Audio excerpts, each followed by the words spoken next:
Okay, no. Rightio, so let's get underway. Welcome all to the FREC meeting via Zoom, which will be a whole new thing for us, but thank you for the last meeting, which was done very respectfully. I did appreciate that. So just bear with, as I said, if I don't pick up on your hand wave, don't feel offended.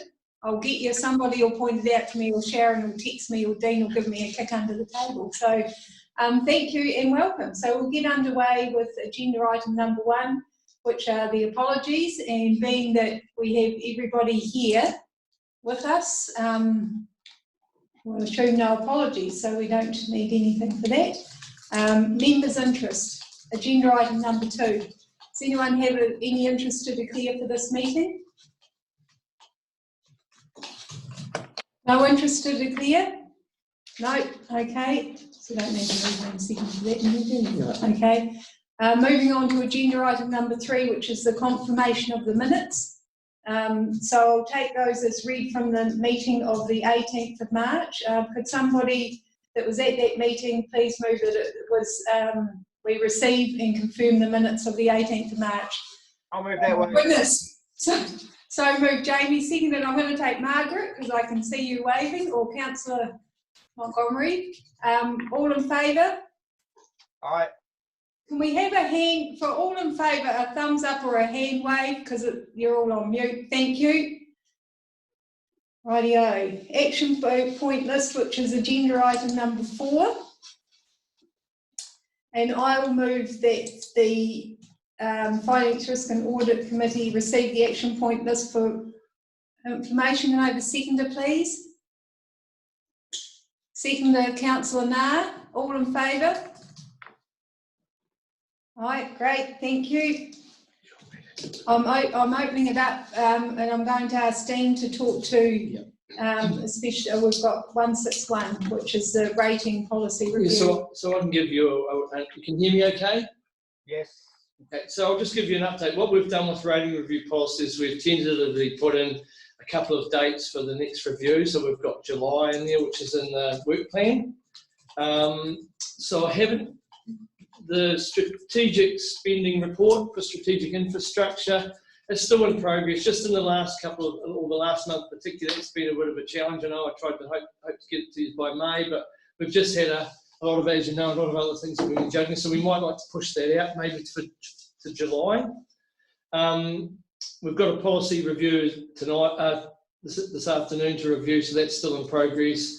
And I think if Sharon wants to comment on the last one, the pandemic plan, which is we've included in the risk register. So that's completed. Okay. So just on, okay, Councillor Montgomery. Thanks, Sharon. Hey, just a question. I'm just that 161. So the next one will be July. Are we not just continuously putting this off? Not at all. No. No. It's probably the decision to do that. We had the last one in February. In end of March, we've had a few issues, obviously, with COVID-19. I thought it'd probably be settled down by then, and we could have probably quite a good discussion around the model. We've got one that we've finalised. It's just bringing it back to council. We're not putting it off at all, no. But if we, can I ask another question? Yes. If we do it, have another meeting in July, we're now not making this, what's the word, we're not bringing it into account until it'll be 2021's rates. That would be correct, but I think the important thing I've pointed out right through the process, the first step is agreeing on a model. Once we've agreed on a model, the second step's finding a date that will be able to implement it. So that's the key one, is actually agreeing on one first. Okay, I was led to believe that this was going to be put into the LTP, and when I did read it the other day, I went through and there was nothing there about it. It was just a case of, I think there was reference in there to later in the year yet again. Yeah. I'll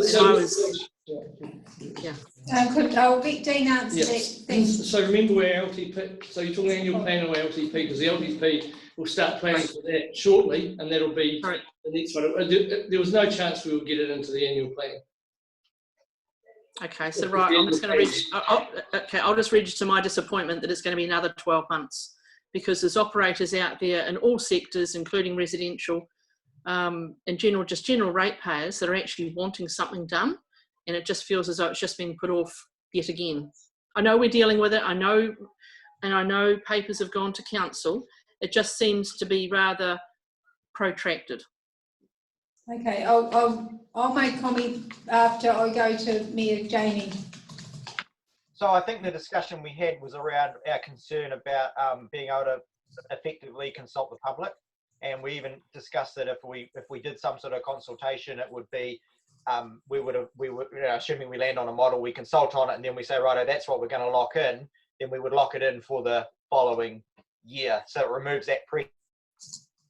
Because what we found the last couple of goes was that we backed ourselves up to try and squeeze it into so we could strike it on the new system for the coming annual plan, and it just got a bit messy. So in order to give ourselves some time, this is my understanding, in order to give ourselves some time so that we can tweak it and change it and respond to the feedback we get when we go out to the public, we need that time. So this way we might be able to do all our consultation, I don't know, this side of Christmas, and then we can make a decision, and it's locked in for the following annual plan, and we don't need to worry about it anymore. It'll be it's just a much cleaner and less pressured process. And that was certainly my understanding too, is why we put it out there. I'm going to go to Councillor Hawes. I can see you with your hand up. Yep.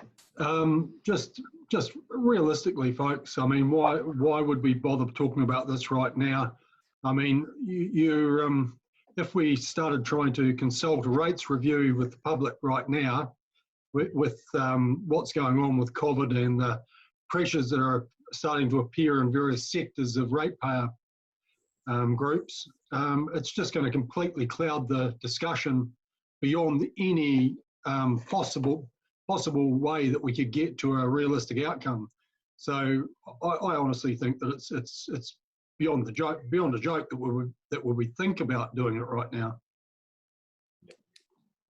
Okay, I think that, I'll reiterate, I think that was, from my understanding, was always the plan that it would come into the long-term plan, because the opportunity to consult adequately is just not there in the current time frame. So I think that with the 2 workshops that are planned and starting in July, I think that just fits nicely after we've adopted the annual plan, and then move into the long-term plan process. Okay, nothing further on that one. 162 and 167 stay the same. 171 has been removed. Rosalie, is that you with Councillor Sampson with your hand up? Yeah, it was, but I agree with Dave that it isn't a particularly good time, but that was not the intent. So things have superseded it, and what I fully understood to be the original proposal.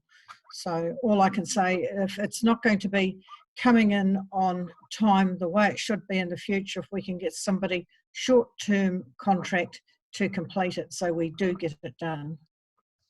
Dean? I don't think that's the issue. It's the decision around the model that needs to be made first. It's not a staff issue. It's actually the decision around the model, and it's getting a suitable timing to do that. And obviously, probably not the time to be holding workshops just at the moment. The last one we had was in February, remember? It's now only April. Yeah, Okay, that's what I'm saying. Yeah, thanks, Rosalie. I think I'll leave that discussion on that one there. So nothing further on the action plan? No? Okay, I'm going to move along to agenda item number 5, which is the financial performance report for February 2020. Would someone please move that the committee receive the finance performance report for information and discussion? So I'll move that way. So moved Councillor Hawes, seconded Councillor Rutherford. All in favour? Great, thank you. I'll cross over to Dean. Anything further in this, Dean? I'll just give a bit of a summary. At the moment, we're probably the key point is making predictions for year end now. We're into our 7th month. So what we're looking at really is a deficit of 185. And remember that we know there's some permanent items in there. One was around the settlement of 131, legal settlement. So we're looking at a predicted deficit of around about 50,000 at year end, and we've got an opportunity to claw that back. I think it's not a bad result. Okay, thanks, Dean. I'll throw it open for questions. Councillor Sampson. Just on the 167 in support services for legal and consulting, what and consultants, what did that entail? Where was the legal and consultation areas, please? Sharon? Thank you, Councillor Sampson. That's related to the Punakaiki water and the challenges that we've had with regards to the vandalism and the additional legal steps that we had to take, which weren't budgeted for, and a couple of other legal items. So it's primarily legally driven. Yep. Okay. Councillor Nah?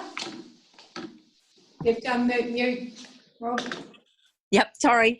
I did have a couple of questions for Dean, and I'll just ask them because he has given me an answer, but I'll ask because others might have been interested. There was a unbudgeted grant to fund the Reefton socio-economic development role, and I understood that was being funded by Oceana Gold. Yeah. Yes. Yeah. Yeah. So what we've got is we've got, obviously we wouldn't have budgeted for the salary within ED, so we've got a $50,000 variance there. And you're correct, Robin, you've got a 50,000 positive variance for income, which is funded by Oceana. So effectively it's cancelled each other out. Cool. And the second question I had was about the dredge maintenance being over budget. And my question was the 404,000 for the whole budget for maintenance slipping and operating, or was that just for the additional dredge work? So thanks, Robin. No, it's probably a combination of both. It'll be it'll be your predicted slipping costs. Also, there'd be extra repairs and maintenance because of the extra work that's been carried out as well. But I mean, it's looking pretty good. I'd expect at year end we would probably contribute a couple $100,000 to the bottom line overall. What I intend to do in May is bring a paper to council to analyse the performance for the year and look at recommendations moving forward for the dredge. Okay, that'd be great. Thanks, Dean. Thank you. Any other further questions, Councillor Howard? Need to unmute, Joe. Just regarding the consultancy and the legal cost of the Punakaiki water, will that be allocated to the Punakaiki water supply? Targeted rates? I can answer that. Yeah, Dean? So generally, no. I wouldn't imagine we'll just absorb that onto general rates, because what it'll do is it'll add a cost to the Punakaiki rates for the following year. It would be the normal way that you would do it. It just looks. Would you look at the significance of it really? Yeah. So it won't cost the general ratepayer next year, but we'll just absorb it into our overrun. It's just otherwise, if you put it in Punakaiki, they've only got a few ratepayers. It would be a significant cost in the fund. Yeah, that was part of the capital expenditure as well. Probably not dissimilar to what we've done with other times we've had to receive legal advice on various water supplies and other things. Particularly Knockall Hector is another example. So a similar thing would be done was done then, Joe. Yeah, that's fine. Okay, Councillor Montgomery. You just mentioned, Dean, then that report won't be till the May meeting for the dredge. I was on the understanding it was coming to the April meeting. And my concern would be, are we putting it off yet again? Because is that going to stop us getting any contracts that potentially the dredge is being held up by where it's sitting on our books at the moment, which is for sale? Can I answer that? Good question. What I wanted to do, Councillor Montgomery, is have a whole year's worth of dredging work to do some analysis. Affecting long-term contracts, probably not. I don't think there'll be many ports that actually they'll be dealing with what they're dealing with at the moment with COVID, just try to become operational. I think we've got we've probably got a month to be able to put that together. I'd rather have good information than rush it, and I don't think long term it's going to affect their ability to get any contracts. Sharon, would you like to add something there, and then I'll come to Councillor. Sorry. Thank you, Chair. Just to respond to Councillor Montgomery, so we are intending to bring a paper through for Council's consideration to look at removing the dredge off the market, and we've got a draft paper. We haven't, as Dean said, been able to complete all of the background to bring it through this month, but it will be certainly coming in May. And we also anticipate that we would have heard back with regards to our infrastructure projects into central government as well, which will actually help strengthen the case too. And again, looking at the whole thing as part of the whole port package and the bigger picture rather than just isolated chunks. So we think we've got a really strong case to bring to present to Council for your consideration. Thanks, Sharon. I'll go to Councillor Sampson, please. I was along the same lines because reading in the annual plan, we have already said in the annual plan that it is off the market. So it's going to make the district plan a bit, the annual plan, I mean, not correct if we have still got it on the books. Yeah. Is that correct? Okay, I'll pass to Dean for that. So what we've done is obviously there's a bit of a time lag getting the annual plan together. I'd hope to get the paper to council for the April meeting. So we had to juggle timelines. What I can do in the draft is change the wording before it goes out on Friday. So thanks for bringing that to my attention. I'll remove that. That was going to be one of my questions. But if we do that and have a paper the month before we've actually sort of discussed it, and then the position changes, we could have people submitting on something that they don't even need to submit. Okay, I'll cross feed to Dean. Do you want to? Well, they can submit on, but when we adopt our final annual plan, we can include whatever the story is, whether we've approved to take it off the market or not. Because remember, we've got the distance between, the time between adopting the draft and adopting the final annual plan to get whatever decision council wants. Maybe the answer is in the, maybe the answer in the commentary is to say that a decision will be made, or it's in, rather than make it one way or the other, make the draft commentary a little bit open, and then once we get to further down the line and we adopt the plan in June, we would have shored that up just so that I'm just trying to get the timing right. I hear exactly what you're saying. We're saying one message in the annual plan draft document which people will submit on, and then what you're saying, Councillor Sampson, is that they're submitting on something that may in fact not be where the direction the council wants to go anyway. Yeah, but it's not giving them either way a clear direction. They may not submit when they would have wanted to submit, and yeah, either or. So it would have been good if we could have had that paper somehow and a decision made in April to give clarity on the submissions. Okay, well, I think it's not going to happen, but I've got a couple of hand wavers. I'll have to go to Councillor Montgomery first, then the Mayor, because Councillor Montgomery's had a hand up. I was going to say, can we have Martin's one first and I'll go second? Wait a minute, is Martin waving his hand? Sorry? No, not Martin, sorry, Jamie. Oh, okay, right. Let's go to the Mayor. I was just going to say, wouldn't the wording just need to be that council is considering whether or not to leave the dredge on for sale, and then people can submit, yes, we think you should sell it, or people can submit, no, we don't think you should sell it, and whatever happens with our paper in May, that will help potentially some councillors' decision making.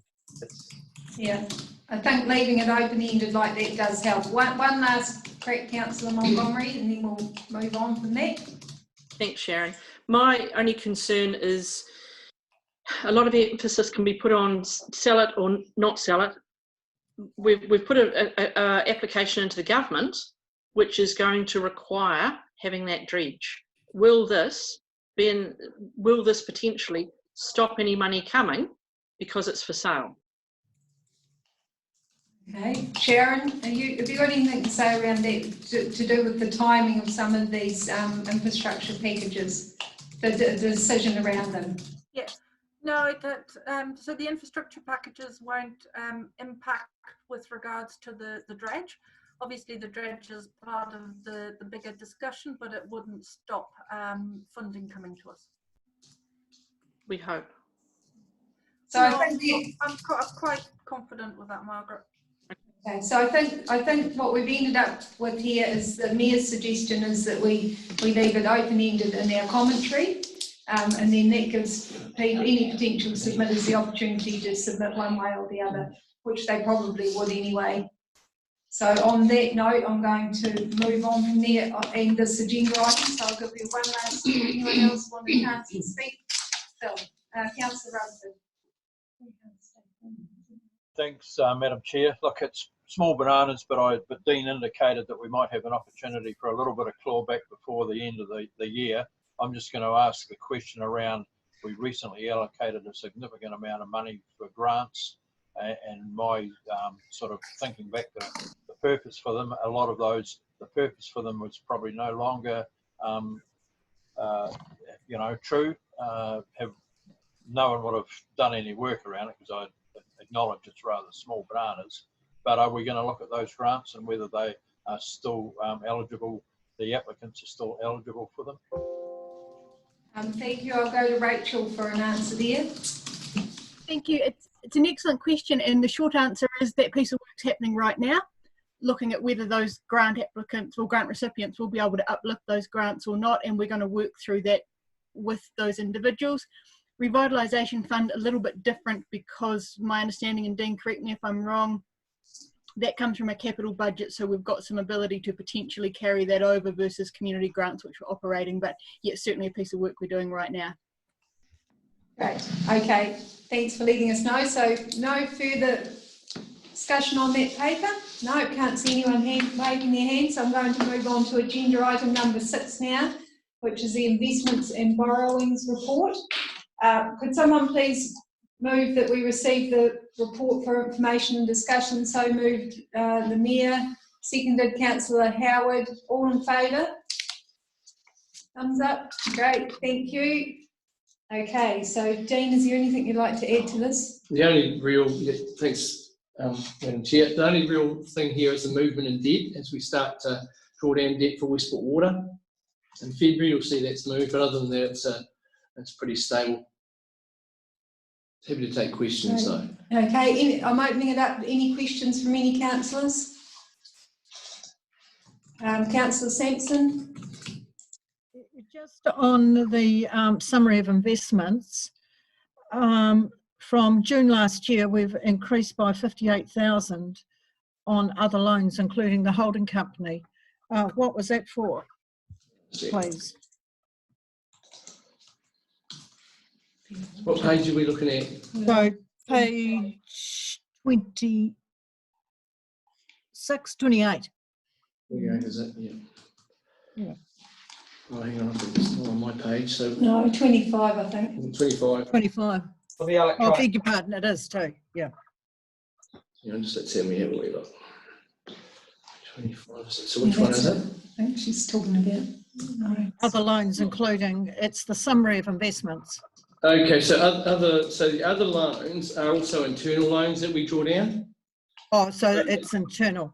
Yeah, so no, not all of it. So there'll be some of the holding company in there as well, but there'll be some internal ones that we draw down usually in December. There'll be principal repayments off those during the year, but there'll be we usually draw those loans down and on 6 monthly. So that'll change because of that. And I recall a couple of internal loans. One might have been for the Mokanui domain. It was 100,000. But off the top of my head, I probably can't answer that. It's Sorry. one of those ones I wouldn't mind to do a bit of research beforehand. If it's a burning question, Councillor, we could get Dean to.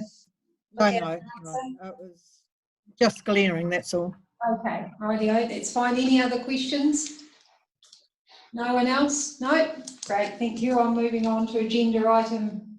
Oh, no, I'm not. I'm moving right out of the agenda. Bear with me for a moment. I'm moving on to the agenda item number 7, the Strategic Risk Register. Could I have someone move that this be received for information and discussion?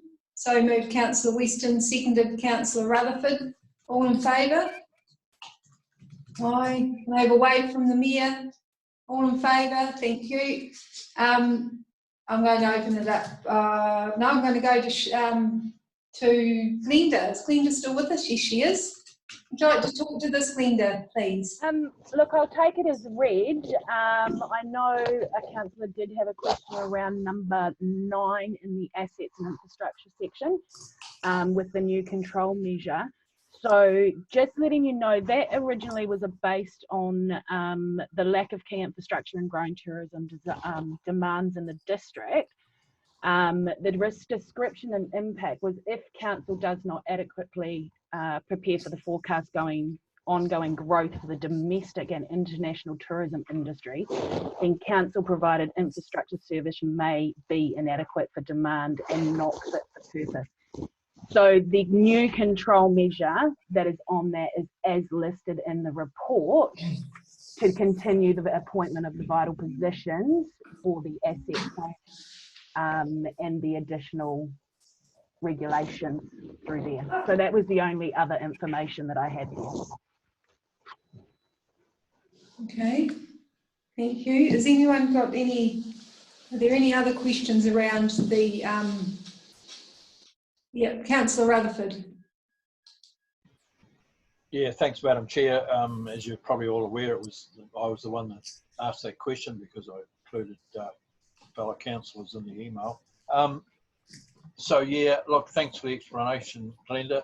I just want to say again, as I said in the email, I wasn't expecting us to expending any great effort in terms of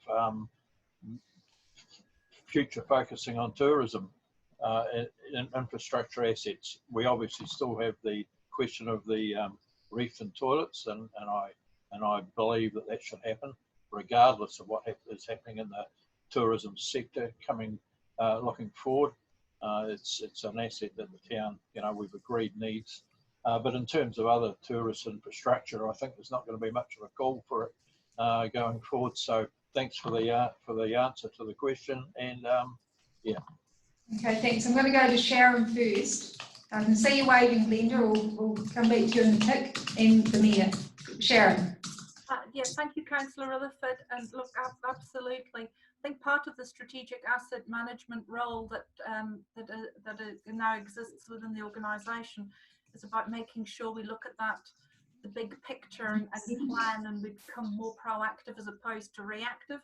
We still do, though, have some of the tourism infrastructure things that we do need to consider, and I'll use, for example, the Paparoa track, where we didn't quite have the infrastructure right to be able to match the volume, and that volume may come domestically.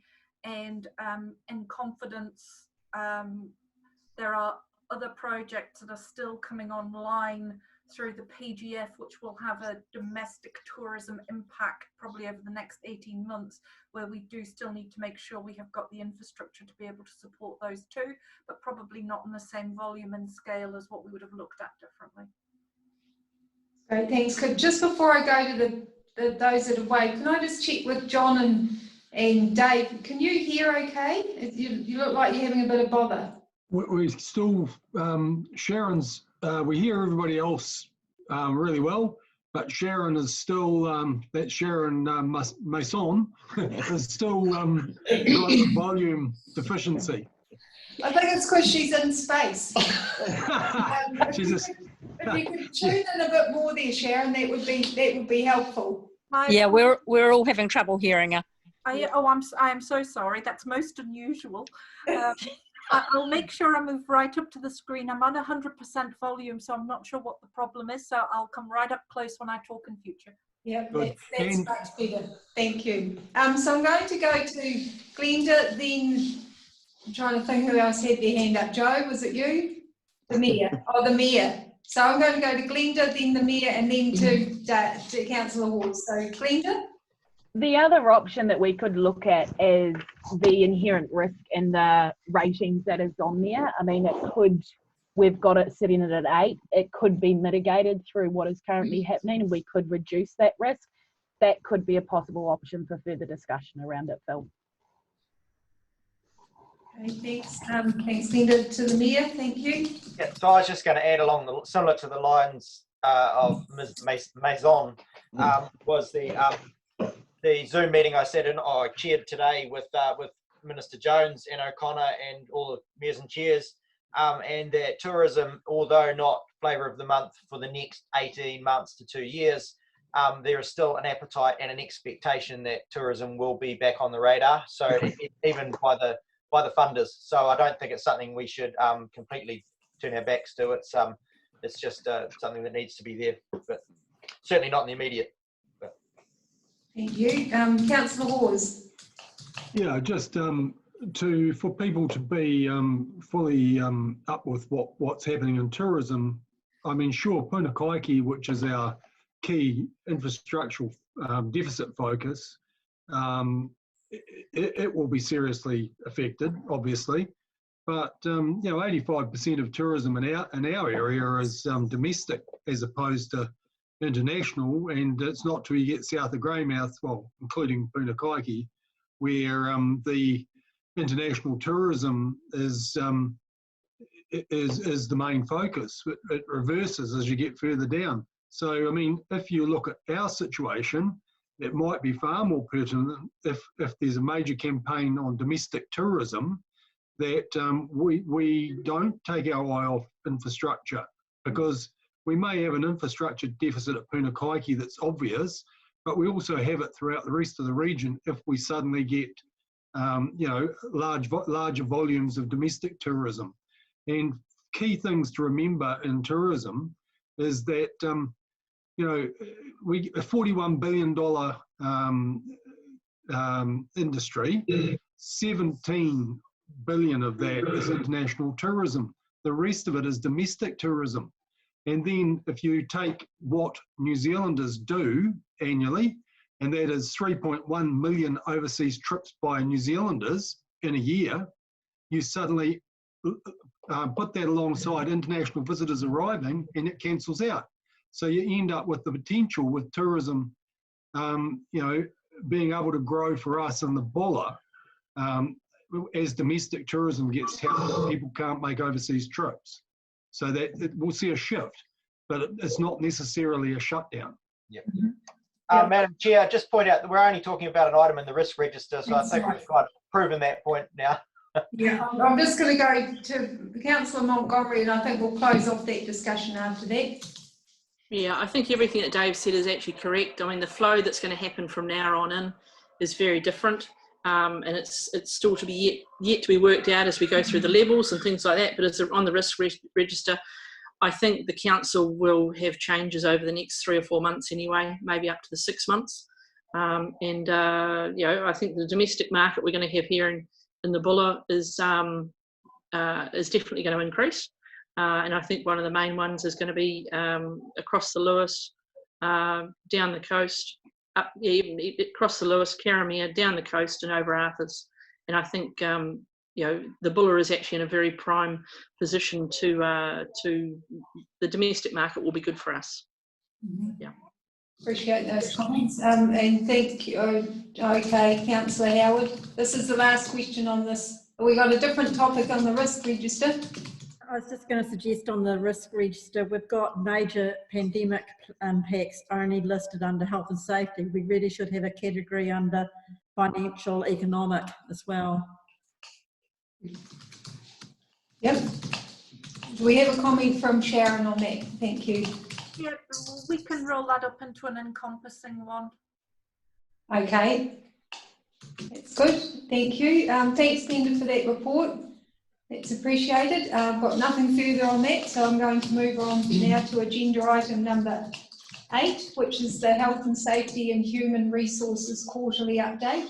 So have someone move that this be received for information and discussion? So move, Councillor Nair, seconded Councillor Montgomery. All in favour? Sorry, John, I have to start looking at the bottom of the screen for the next one. Okay, yeah. So this is another one of yours, Glenda. Have you got any comments around it?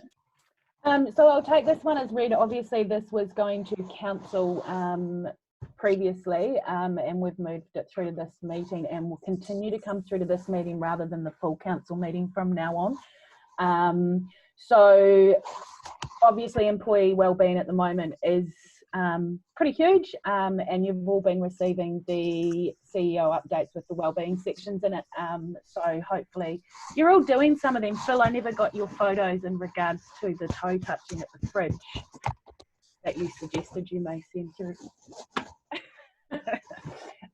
In regards to the health and safety, obviously we've got the staff survey went out today to all our staff in regards to how we're proceeding through with our health and safety health check.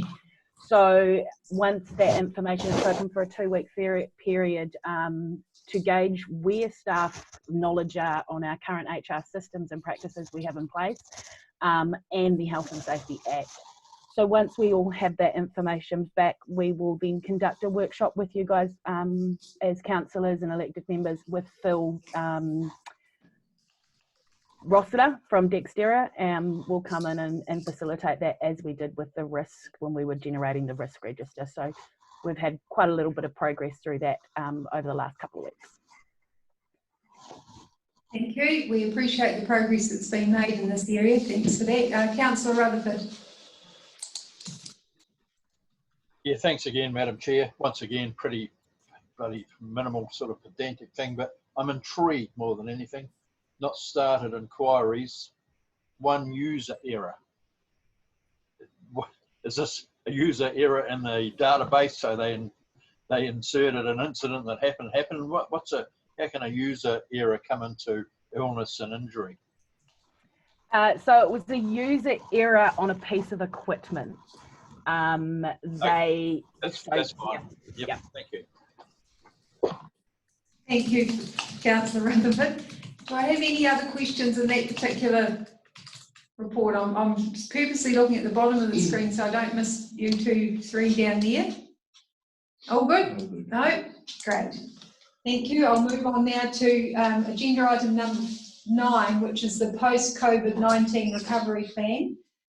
Could I have a mover to receive this for information and discussion? Oh, I think you better help Councillor Bougen there, Councillor Hawes. He's having some sort of conniption. Okay, moved Councillor Bougen. Have I got a seconder, please? Councillor Hill, all in favour? Thank you. Okay, so Dean, this is your report. There's quite a substantial report here, so if you'd like to talk us through it, thank you for that. Thanks, Madam Chair. So this obviously is written before we had the announcement of what levels that we would potentially be moving into or how long they would be. So just bear with that. And we've got a wee bit of we've got some predictions on potentially what section would be most affected. I'd like to thank my economic advisor, Mr. Mayor, for some of the input into that.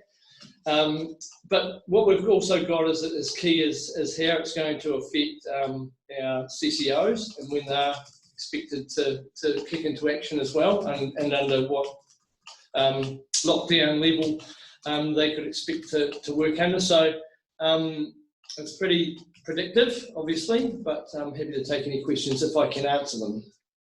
Okay, so I'm going first to Councillor Rutherford. Yeah, thanks again, Madam Chair, and well done, Dean. I think it's quite an insightful piece of attempt at forecasting what might happen in the future. I just want to, so to reflect on what you're predicting, I'm wondering how, at what point, obviously it'd have to wait till, we get out of lockdown 3 and maybe down to level 2, alert level 2. But I believe it's very important that we take a lead role in bringing together our affected operators. We've had those meetings in the past, well run by Lisa, where we've brought our business community together. So maybe this question is more for Sharon. Are we planning some initiative in that regard that once we're able to bring people together, that to perhaps talk about what it looks like for Buller moving forward and what we can do to coordinate and help the operators to get some progress. Good question. Thanks, Phil. I'll pass that over to Sharon. Yes, thank you, Councillor Phil. Yeah, that's a very good question indeed. So, can you hear me? Yes. So we're working in partnership with DWC. In terms of DWC, I don't know that it's been announced yet. I've got a local person on the ground in the Buller, just appointed short-term contract, I think at the end of last week, to contact businesses in the Buller around assisting and aiding with the government's packages, and that person is also linking into Lisa. And I anticipate that there'll be a series of get-togethers run around what opportunities can we provide for local businesses, and also the Epic Centre as well are pulling together a series of work programs in partnership with DWC and ourselves. We just haven't got out to advertising that yet, but that will be coming. Thank you for sharing. That sounds a great initiative. I'll go to Councillor Sampson and then to the Mayor. That sounds great, Sharon. So how far is that extending? Because I know there are a few small businesses here in Karamea that are very, very worried, and whether they're aware of it or not, I don't know. So it'll be for the whole of the district, and this is just really something new from the middle to the end of last week. That person was just appointed, and I think it's really great to have a Buller-centric person based in Buller working on behalf of DWC and in partnership with councils and Epic. That's really what we would have liked it to have looked like quite some time ago. So it is for Buller, and that's great.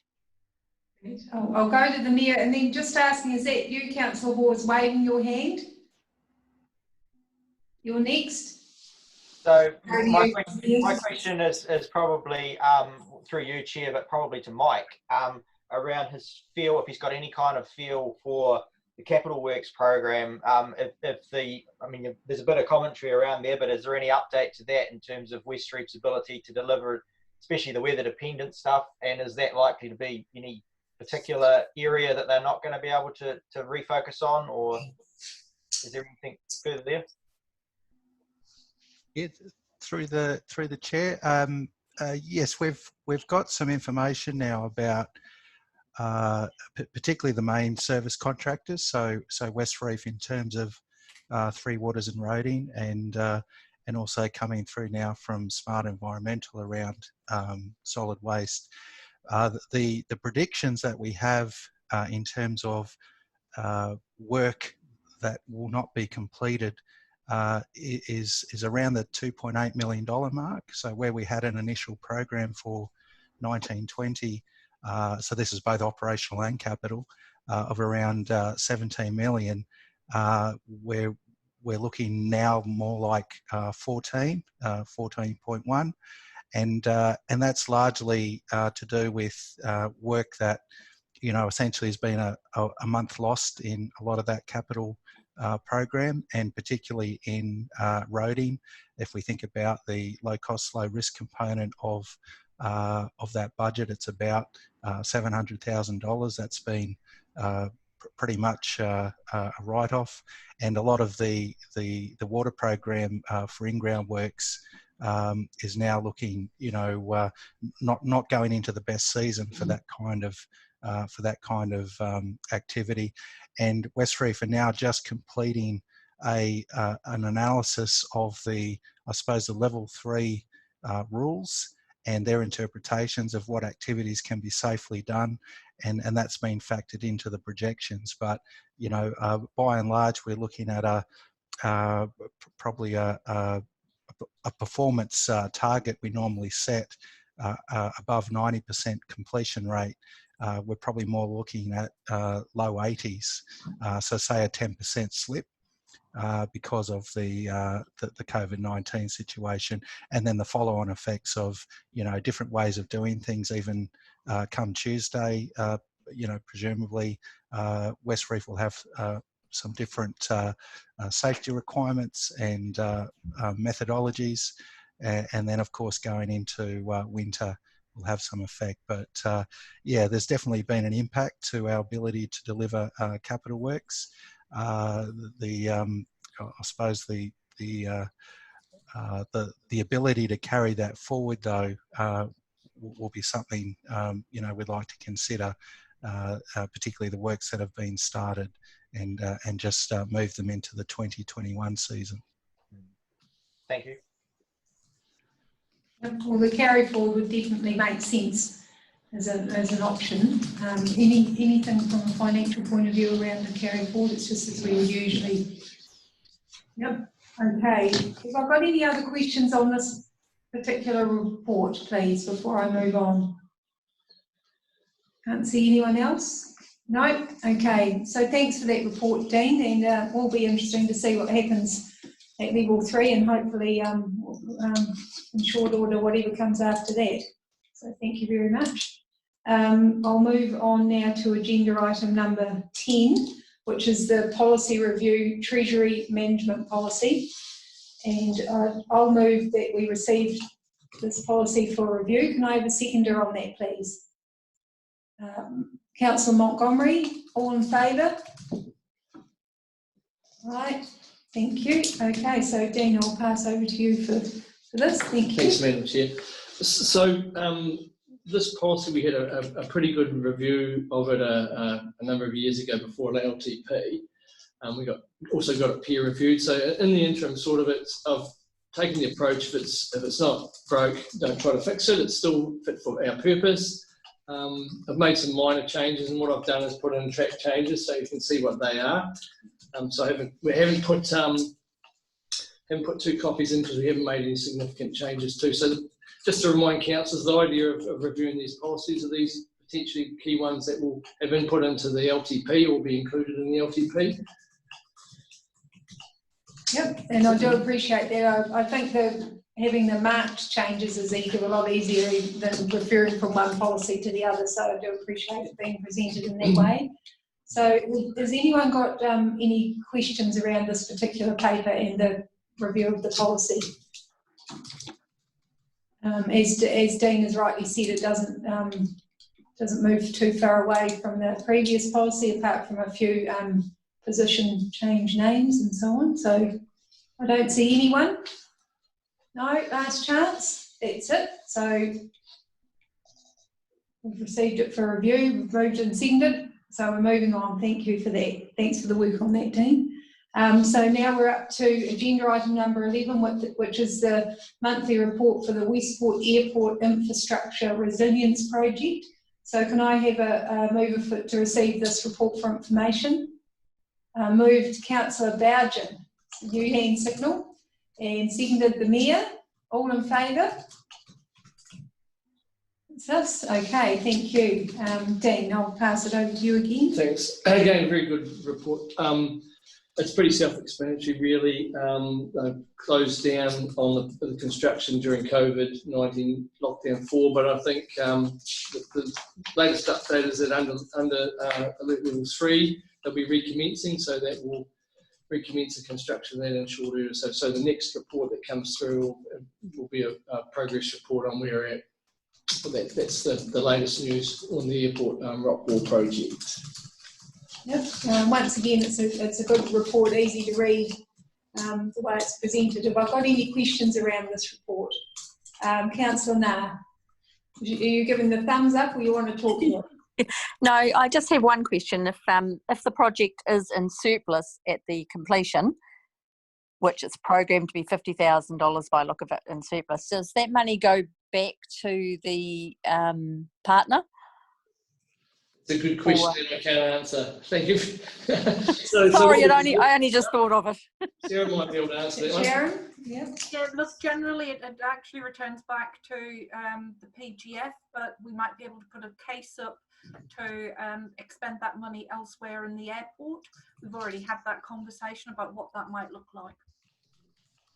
Okay, good question. Thanks, Councillor Nah. It would be good if we could use it in some other way. Anyone else with a question in this report? No, I don't see anyone else. Thank you.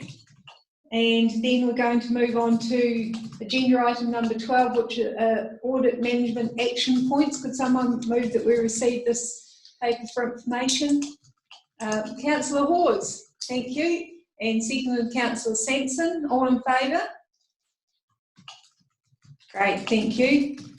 This is pretty self-explanatory. Dean, anything further to add? They're all due to come into June. Yeah, so the one on the KPIs, we've scheduled a session to review those.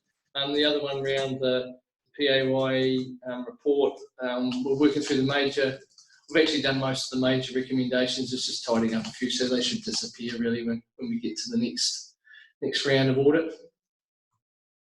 Okay. Any questions on this particular item? Councillor Montgomery? Are all the dates at the top right or wrong? Yeah, where it's got 218 on page 65, it's 218 to 219. The next page is 217 to 18. And the next one, I'm confused, it says 213. Yeah. So they have come forward from previous audits, okay, Councillor, and so when the audit office report back to us, they still break them down into the years that they've come forward from. So yes, they are correct, but well observed. Thank you. No other questions on that report? No? Great. So now I'm going to move on to the last agenda item for this meeting, which is agenda item 13, Commercial and Corporate Services Work Plan. I'll move that it be received for information. Could I have a seconder for that? Thanks. Tracy doesn't count. Is that Councillor Hill? Yep. No, sorry, I was just swatting a fly. Oh. So I'll take Councillor Nah then. We've got a few options here. All in favour? Thank you. So we've got the work plan here, just expanded out. So as you can see, the information management, that's been a change there, that's under review because of the budget constraints for the annual plan. I just had a question around the abandoned land, which we've gone through the process and the tenders have been accepted.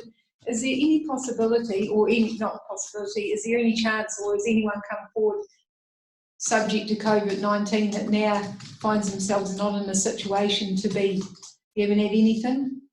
Not that I'm aware of. Because settlement, you'll recall, isn't until May. So I was, that was just a point of interest to so anyone that would have been affected would have already said, I'm sure. Councillor Rutherford. Yeah, thanks, Madam Chair. Look, it's interesting because I was going to ask a question in relation to the abandoned land project as well. I'm just wondering, evaluate tenders. I understood that, you know, this was not our process. Can you? But are you telling me that in fact it does fall on us to evaluate the tenders and decide on, you know, the acceptance or otherwise? No, it wasn't. That was contracted out to Connors Legal. So I think it was just in the work plan to show that where we were at in general terms around it. But so they've been evaluated just to tenders, successful tenderers have been accepted, and the settlement is, from memory, somewhere about the 19th of May or something. But anyway, sometime in May. Yep. Thank you. Okay. Any other questions around the work plan? No, nothing. Okay. So that being the end of the agenda, I'd like to thank you all. I think that we've managed to get through on our first official Zoom meeting, and I do appreciate that. Councillor Rutherford's got a parting word. Yeah, look, thanks. I mean, I will say well done to you, Madam Chair, on what I believe is a well-run meeting, and if the rest of our Zoom meetings are as well run as this one, I think we'll do okay. But I do have a specific question for you, and the others might have had this. I've had an invitation from you to attend a meeting. What's the story? To explain, please. Well, I wish I could explain, Councillor Rutherford, because last night I just popped it into my own diary on my iPhone, and next thing I realised that I've invited everybody. So I'm not too sure how that happened, but thank you to those that have accepted my invitation. It might be the closest thing to a party that I have in the next month or so. Yeah, COVID party. Yeah, COVID party. I'm not sure how it happened, but it's a mystery to me as well, but I'm sure at some point we'll get an official invite and then you can delete mine off. But I was just really only updating my own personal calendar. It's a mystery to me sometimes how IT works. Yep, so just to close off, thank you all for a very respectful meeting and your patience. If I didn't quite see you, I now see that Reefton have moved into the third line, which would have been helpful earlier on, but we got you in the end. Thank you very much, guys. And I'll call this meeting to a close. I think that we are going to have, we're moving out of this meeting and then